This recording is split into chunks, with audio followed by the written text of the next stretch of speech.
It's time for Coffee with the Chicken Ladies, a podcast for people who love chickens. Hey everybody, and welcome. It's Chrisie&Holly from Coffee with the Chicken Ladies. We're here, and this is episode number 187 of our podcast, where we talk about everything chicken, family, fun, and more chickens. More chickens. We drink a ton of coffee. I'm talking a ton. But most importantly, we hug chickens every day. And we kiss them too, don't forget. We brew coffee from a little roaster in Houston, Texas. Bright and early coffee. Holly Ann, what kind of coffee are we brewing today? Pecan. I know, because it's good. It's so good. Now, if you want to check out Bright and Early Coffee, it's really easy to do. And we have a code, CWTCL 15 for 15% off bagged coffee. Holly Ann, where should everybody go to find this amazing coffee? brightenearlycoffee.com. And Amazon. And you can get K-Cups. They're great. And follow them on social media.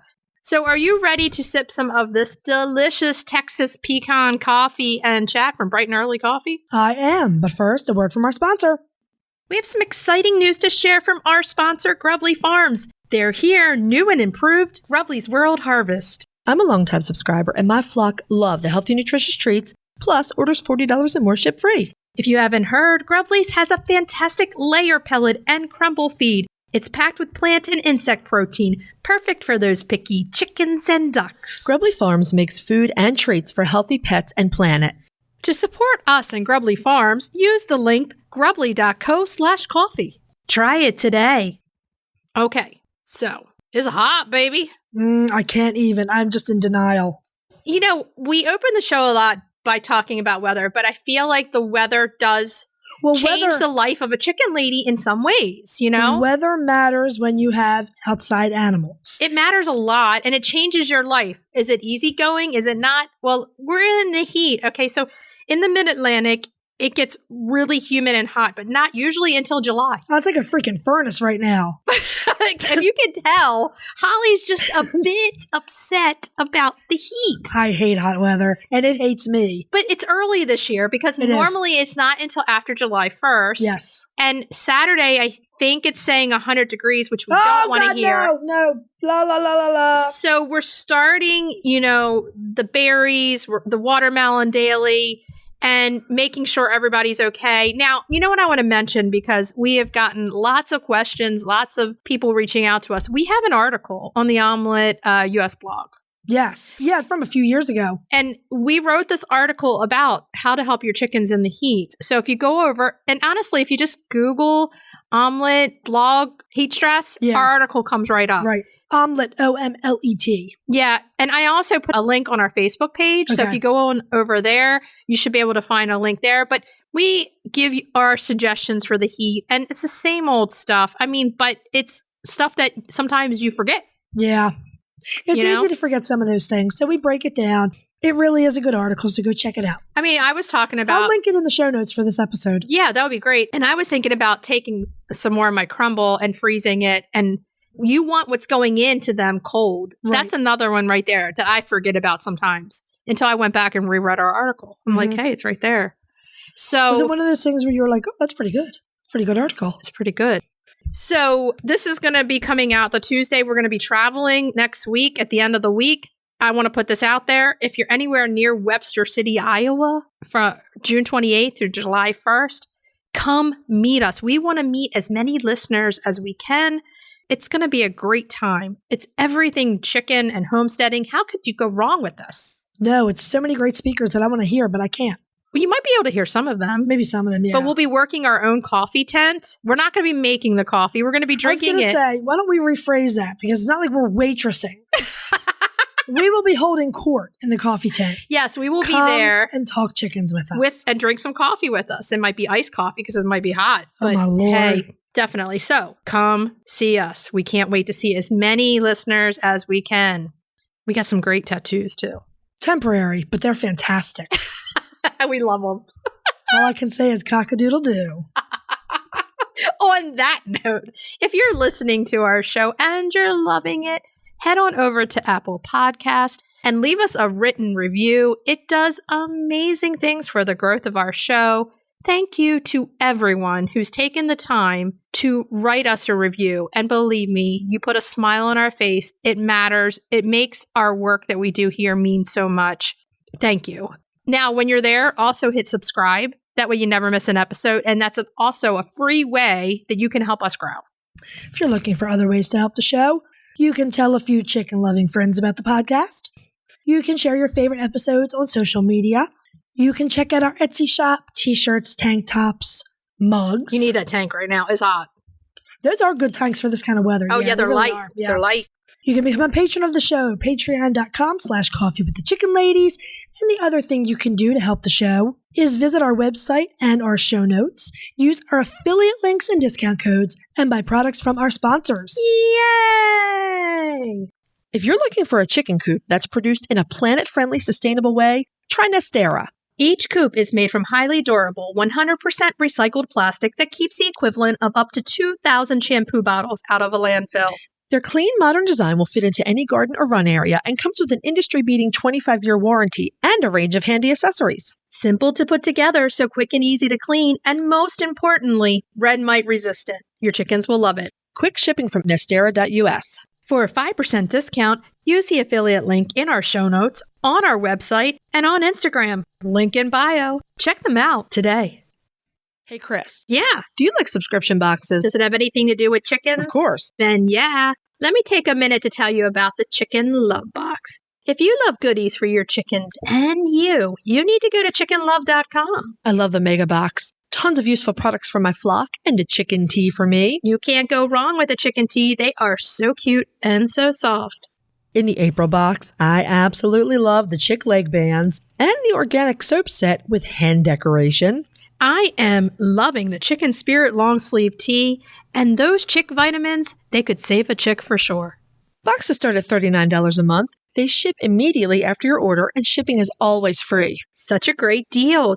Don't wait. Get off the nest and click already. Use the code CWTCL50 for 50% off your first box of a 3-month subscription or more. That's chickenlove.com. That's chickenluv.com. Get your subscription today. The Breed Spotlight is brought to you by McMurray Hatchery, defining quality for generations.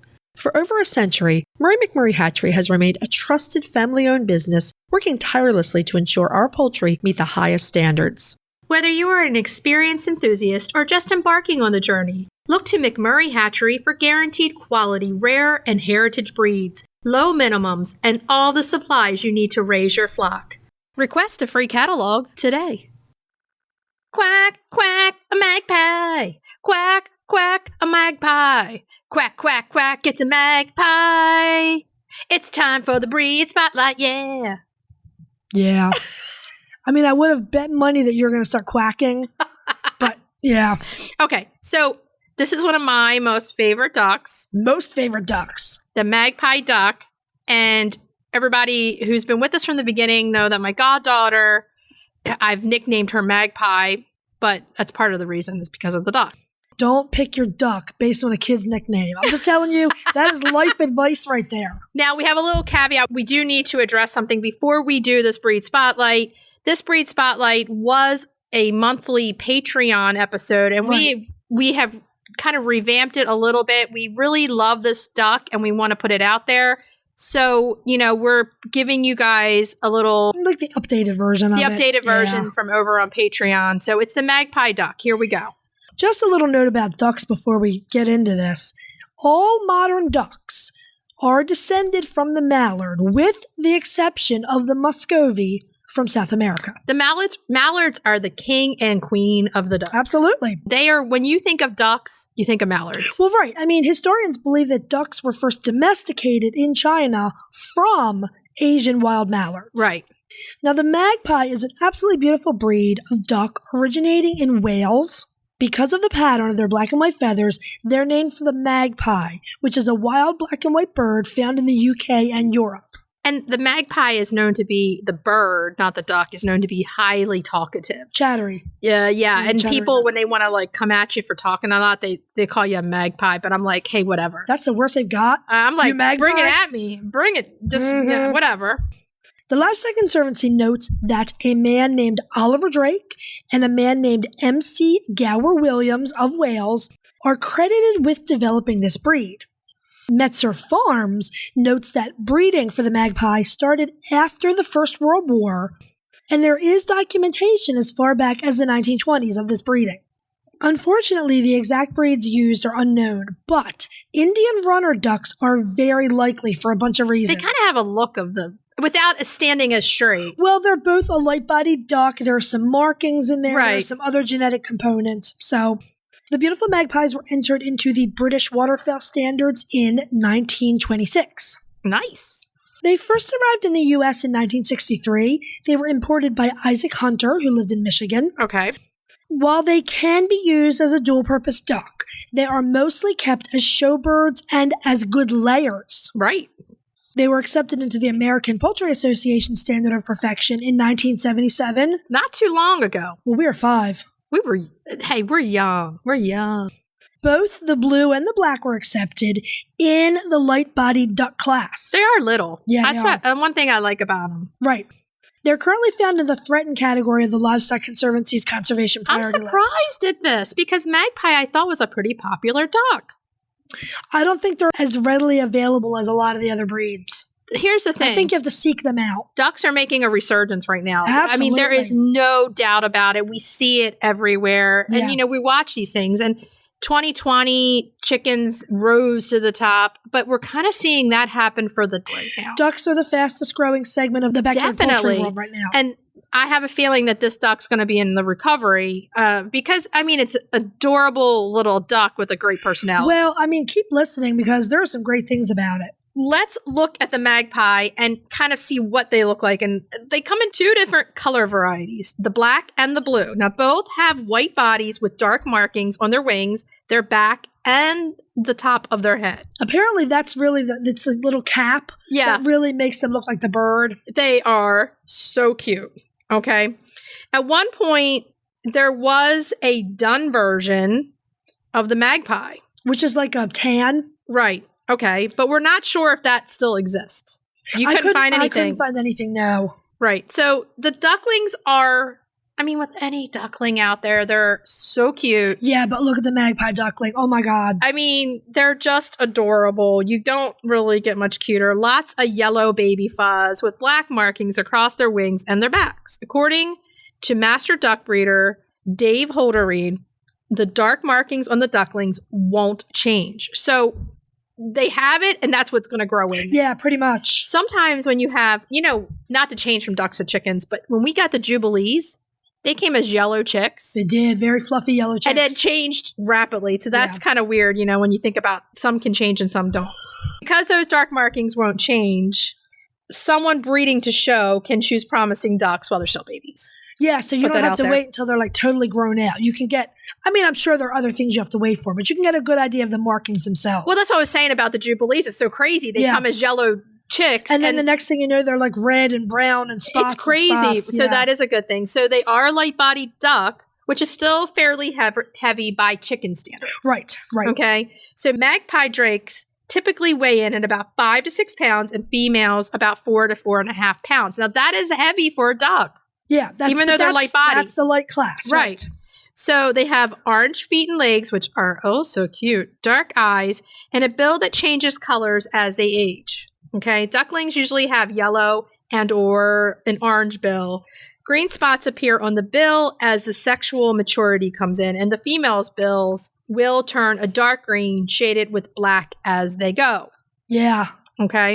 It's pretty neat. The black and blue caps, which is one of my favorite things about this duck, on their heads, may become dappled with white feathers and even turn completely white as they age. Mm-hmm. They get gray hair too. That's right. You got the gray. Don't fight it. Yeah. So let's look into the laying stats of this duck. Magpie ducks are pretty good layers. The female will average about 220 to 290 large green, blue, or white. Now, this is the thing about the ducks. You don't know what you're going to get until you get it. Right. Okay, so you can't predict. That's a lot of eggs. 220 to 290? That's great. That is fantastic. That is awesome. Now, they sometimes do go broody and have a clutch. But let's not talk about broodies right now because I'm so mad at broodies. I've got a broody. You've got a broody. My other bestie, Michelle's got a broody. Dr. Rebecca's got a broody. Angelica's trying to go broody. Oh, no. I just have the Barnevelder. But talk about Faverolles going broody. There we go. And I tried to break her today. So they will go broody, but broody is not on our good terms talking right now. That's for sure. It's too hot. Oh, yeah. So ducks do tend to lay through the winter, which is also a good point of having a duck versus a chicken. Right. If you want them to lay through the year. Because chickens will take a break. Right. And that's okay. The ducks do too, but sometimes it goes longer, Right. Another really nice thing about ducks is sometimes they lay later into their years. Right, exactly. Duck eggs have a very strong shell and membrane. It's much stronger than chickens. Whack it. Yeah, people talk about it all the time. Mm-hmm. It's really much stronger than a chicken egg, that's for sure. Now, they do have nice personalities. They're pretty friendly and calm. But they will often fly short distances, and they can be quite loud when they're startled. In other words, they're a little bit of a mixed bag. Now, with avian flu and everything else out there, we do recommend that you don't let them go on a pond shared with somebody else, like with wild waterfowl or something like that. It's really for biosecurity reasons. Oh, yeah.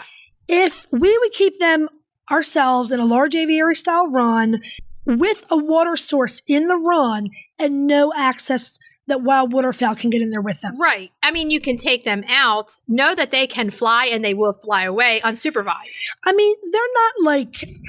They're not super good flyers, but they can fly short distances. And that's enough right there. Exactly. So we would recommend that you wouldn't unsupervised free range these ducks because of the biosecurity reasons alone. You don't want to bring anything from wild waterfowl back into your setup. We're alluding to avian flu, but like Dr. Yuko Sato told us, there are a lot more avian influenza cases ending up in backyard flocks. Yeah. So just watch Just be careful. Okay. So the light body designation for a duck breed, it does tell you about their physical size and weight, but it also tells you a little bit about their energy level and their drive to forage. Right. Magpies are active and they very much enjoy free ranging and foraging. Like we said, supervised all the way. Honestly, you don't want to just let them in your yard and then you're like, oh, they're back. And then you don't know where they went and who was there. Right, you don't. And then all of a sudden you have a problem. Yeah. We're just trying to give you a little bit of, prevention will help you down the road, definitely. They're very skilled at eating snails and slugs in the garden. And so we think magpies do make a very good homestead breed. You just have to put some things in place. Oh, yeah. They are absolutely fantastic layers. Yeah, the numbers are high. And the fact that they're going to lay through the winter, they may lay longer. They're really good layers. You have to understand, too, duck eggs are great for baking, but they may taste a little different. Right. So you may need to get used to the difference of the duck egg taste. And if you live in a place where there's a market for it, you can try selling your duck eggs. Right. They're good alarm systems. They are loud. So yeah. They're not goose level, but if they see something suspicious, they will go off. Right. Exactly. That can be a good thing. And they're great for fertilizer. They're poop. Yes, they are. They poop. So anything that poops is going to fertilize. Mm-hmm. So there you go. So now let's look into where we can find the magpie duck. McMurray Hatchery and Metzer Farms carry magpies. And they're going to cost you more than a chicken. Ducks do cost more than chickens. The last time I checked, a female magpie was about $27. I'm sorry, that's still not that much. It's not even close. I know. But the shipping's free. Right? But someone's going to complain, oh, this duck is $27. It's too expensive. Meanwhile, she's going to lay you 250 eggs a year. Exactly. It does kind of kill us. She's a good value. It does kill us because some people will go out on other pets and spend thousands of dollars. Right. Then when somebody comes back and says, this chicken was $50 or this chicken was $40, that is not that much in the grand scheme of things. No. For a pet that you're going to have for years, that's going to give you breakfast. Probably it's going to do things for you. 1,000 eggs over her lifetime. Exactly. So here's the thing. We love the magpie. Oh, we do. We're ducking around. If you have a magpie, send us pictures. What we prefer you do is to do a story, hit the mention button, put our name in, and then that way I can reshare it very easily to our storyboard. We want to see your poultry. We are interested in what everybody has. We want to see them. We want the all pictures. We want everything. So send it over to Instagram and we will give you a story. Are you ready to dive into the fascinating world of backyard ducks? Look no further than Metzer Farms, your premier destination for top-quality waterfowl. Whether you're a seasoned breeder or just starting out, Metzer Farms has everything you need to elevate your flock to the next level. And if you're passionate about call ducks, you're in for a treat. Metzer Farms hatches a stunning variety of call ducks, meticulously bred for their miniature size, beauty, and calm temperament. From snowy whites to vibrant colors, each duck is a masterpiece waiting to grace your backyard. Visit MetzerFarms.com today to browse their extensive selection and start your journey into the wonderful world of waterfowl. Metzer Farms, where passion meets perfection. Roosty's proudly sponsors Coffee with the Chicken Ladies. They're back with an innovative new product. You're going to want to check this out. It's an extra large set, a 14-pound feeder and 3-gallon water with steep anti-roost lids. They're made of super durable material. You can either stand them on legs or hang them on brackets on your coop or fence. They're easy to remove and clean too. Plus, they look awesome. We personally use Roosties and we're huge fans. So if you're raising chicks or keeping chickens, check out the Roosty store on Amazon or follow the link in our show notes. UK chicken lovers, this one's for you. Get happy, healthy hens with ECONourish's live Calci worms. Enrichment, nutrition, and protection in one tasty, sustainable pack. Scientifically proven to support glossy feathers, strong laying and skeletal health, protect from disease, and improve gut health and immunity. You'll also bust flock stress by stimulating natural instincts and get eco-bragging rights. Visit econourish.co.uk and use the code COFFEE15 for 15% off your first order.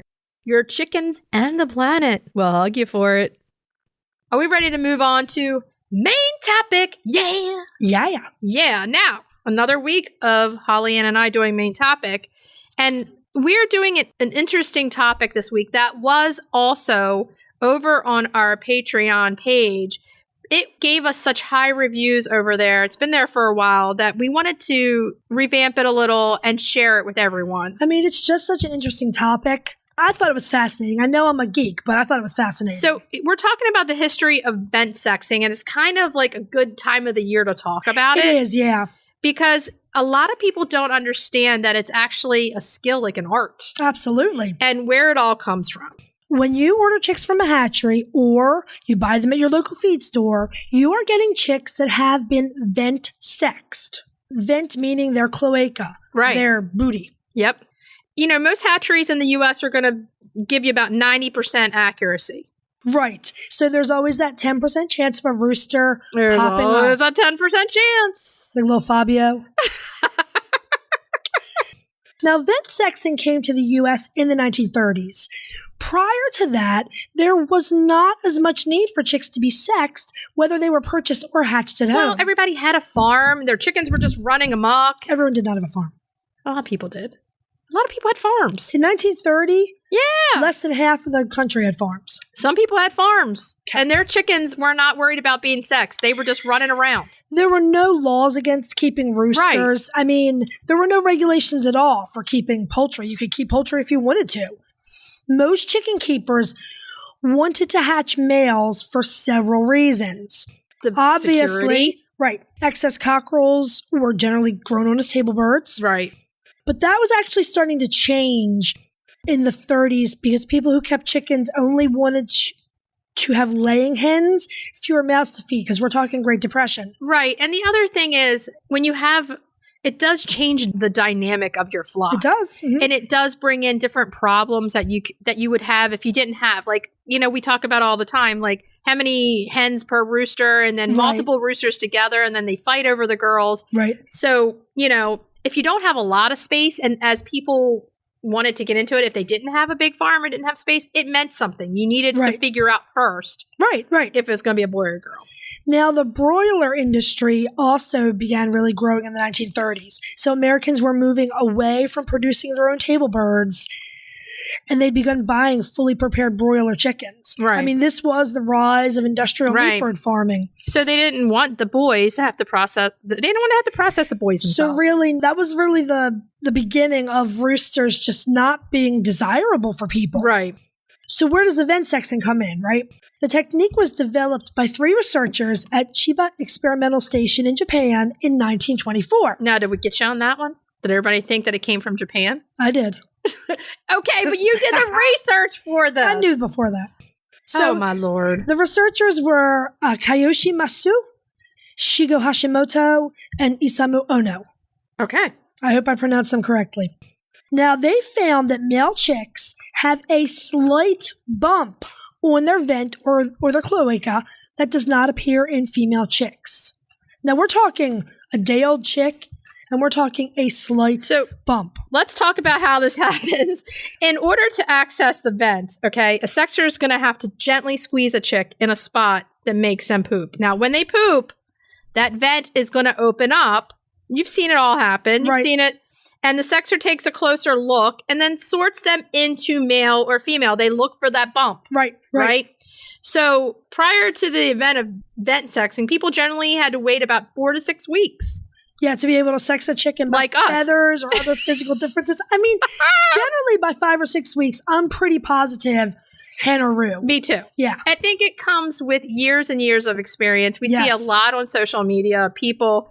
Is this a hen or a roo? Now, here's the other thing. When you put pictures up, it really angles and the way you take pictures of them changes the look of them. It does. And so when you're looking at that potential cockerel in front of you, you're seeing little things that's hard to even put into words. Right. Like you just instinctively know that's a rooster. Now, we will tell people, and this is kind of the thing we've said all along, is you know when they crow. And that's... 100% you know when they crow. Comb and wattles in some breeds can also tell the tale. A lot. But sometimes you can get a hen even with big combs and wattles and they get a little bit, they grow a little quicker than somebody else. Or a breed that doesn't have big comb. Right. Yeah. Exactly. So, 4 to 6 weeks before that. Now, there is the error, there is that percentile of error of 10%. Mm-hmm. If you get an older person, they better be wearing glasses because that bump's not going to be very big. You get an older person, they're like, oh, I thought I saw a bump, and they didn't. That's number one, that's ageist. And number two, like by the time someone's old, do they really still want to be at 6? I would need some strong glasses because my eyes are not very good. I'd be like, I need to see a bump. Is it Braille? Because I can't see even with my glasses on. Oh, can you feel the Braille method? Yeah. The Braille method of chicken We're sexing. just kidding. We would not do that. I don't know. Known as the Tokyo method, vent sexing was developed in response to the start of industrial farming practices, like we said. Right. In Japan, the Japanese farmers had started hatching large numbers of eggs using incubators, and they wanted a way to quickly tell male from female chicks. They were selling to farms. Right. They were selling to backyard keepers. And like we said, people did not want the males. It's kind of sad. It is sad. It's the poor little boys. I know. I mean, all the way back to then, it's like finding a way not to get them. It's sad. Right. It's very sad. In 1934, Hikosaburo Yogi was sent to the U.S. to demonstrate the vent sexing technique at various experiment stations and universities. Those are like ag extension departments now. His accuracy is pretty high. It was very high. He helped to establish the technique in America. And every firsthand account that I've read of this says he was like almost 100% accurate. He had some glasses. Apparently so. In 1937, Shigeru John Nitta opened the first chick sexing school in the United States in Chicago, Illinois. Now, did we get you on that one too? There's actually a chick sexing school in Chicago. Or there was. I'm not sure if they're still around, but there are most definitely people who will train you to sex chicks. Oh, yeah. I mean, it's kind of like a learned, like passed down kind of trade. Somebody who knows what they're doing can show you how to do it. Many of the chick sexers in the U.S. were first-generation born Japanese Americans. Right. They provided highly skilled labor for U.S. hatcheries, and they were often very well paid. You want somebody who's accurate. Absolutely. Because if you're not, then you're going to get some flack back. Right. You know?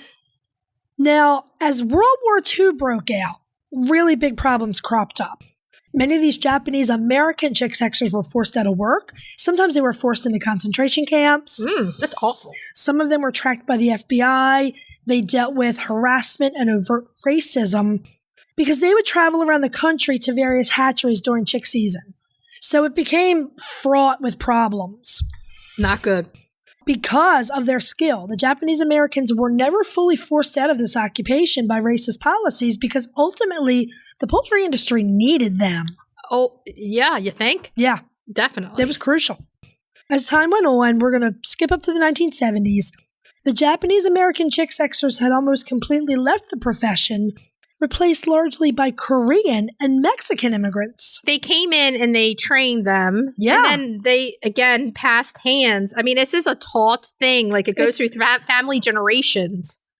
It's highly specialized labor. There was a movie about this a few years back. It was called McMurray, and it was set in the 1970s. The parents were both first-generation Korean Americans, and they both worked as chick sexers. Wow. It's not like a huge part of the movie. The movie's more about them trying to start a farm. Yeah. But it was really interesting to see that. I mean, vent sexing does remain an important job in the poultry industry. Oh, yeah. Though scientists continue to explore innovations. Yes. Now, the innovation part is interesting. The industry has had a longstanding goal of developing a process where sex can be determined well before hatching. Why? Because they don't want to let the male eggs develop. Right, which would be more merciful, to be honest with you. Right, exactly. I mean, if you, and you've said this, you've watched your babies hatch, that it takes a lot for a chicken to hatch, a lot of work to get out of that egg. Yeah, that's why I have so many roosters. To then just get out of the egg and that would be it. You know, it's not a good thing. So, I mean, these people do have a place in this industry, major place. Oh, the chick sexers, absolutely. Yeah. I mean, I don't know that the industry as it exists right now could survive without them.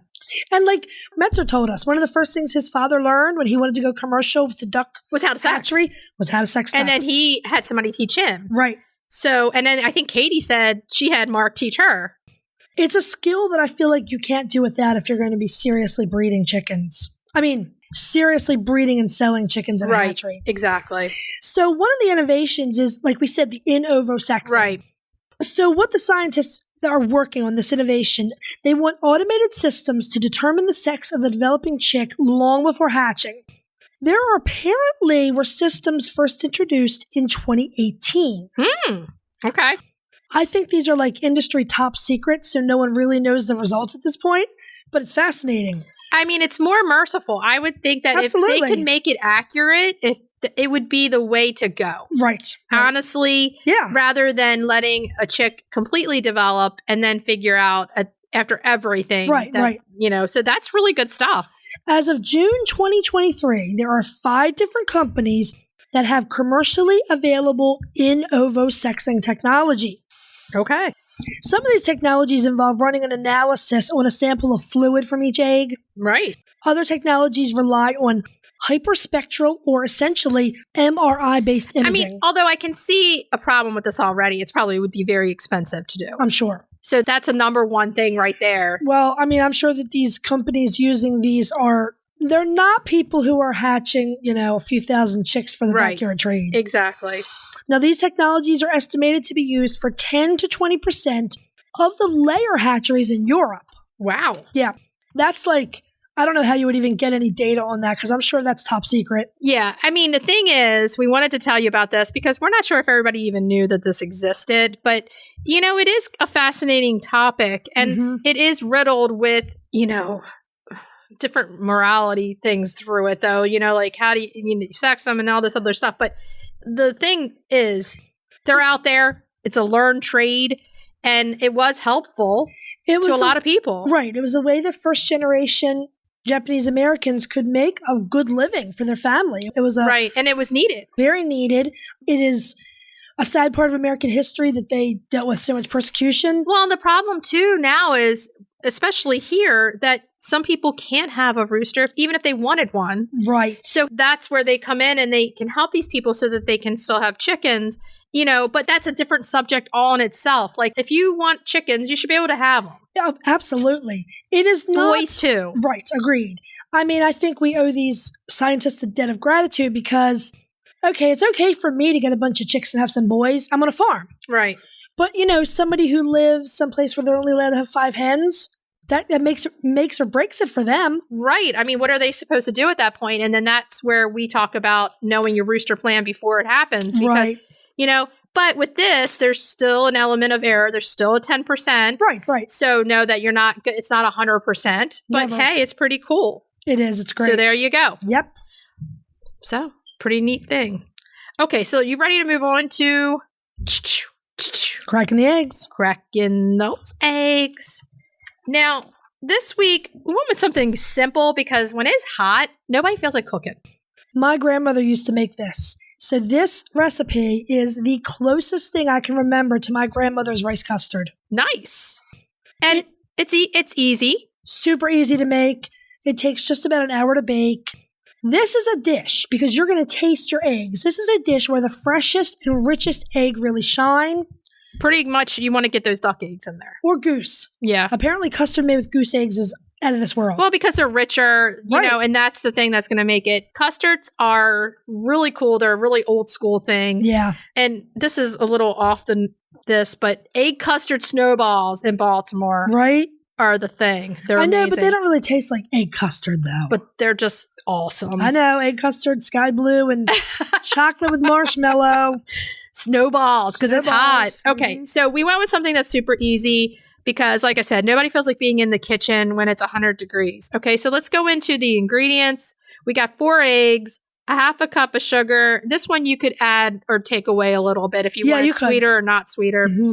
4 cups of milk or a thick and creamy plant-based milk, a pinch of sea salt, 3/4 of a cup of cooked white rice. You want to cook that first. You don't want to throw any raw in there. Or you can use leftover white rice if you have it. Or you can use instant, whatever you want. Yeah. Nutmeg, and then nutmeg.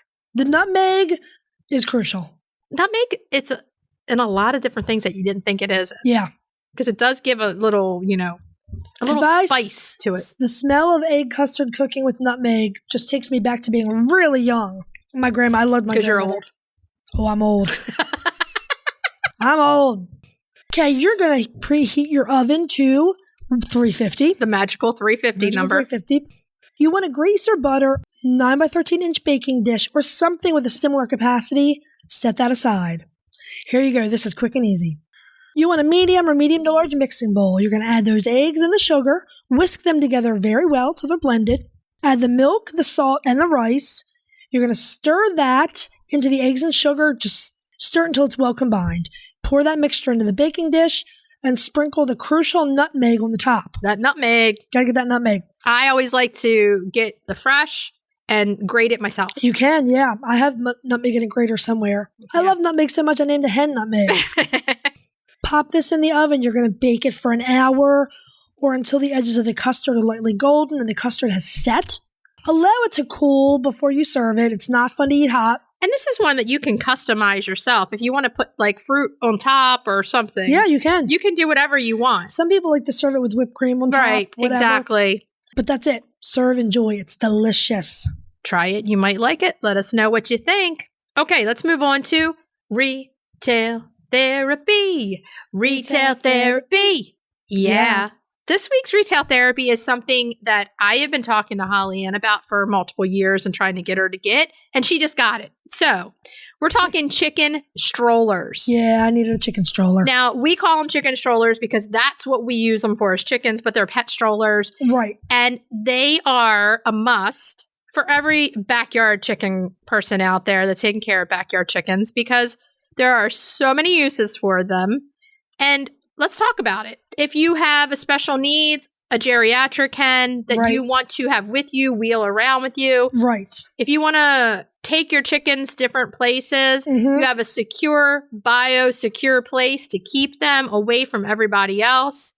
These pet strollers fold up. You can use them as carriers, going to the vets even. It's a great, great tool. I mean, it's a mobile place. So I have Esther, the Jersey Giant, who is non-mobile, and that's from nerve damage from zinc poisoning.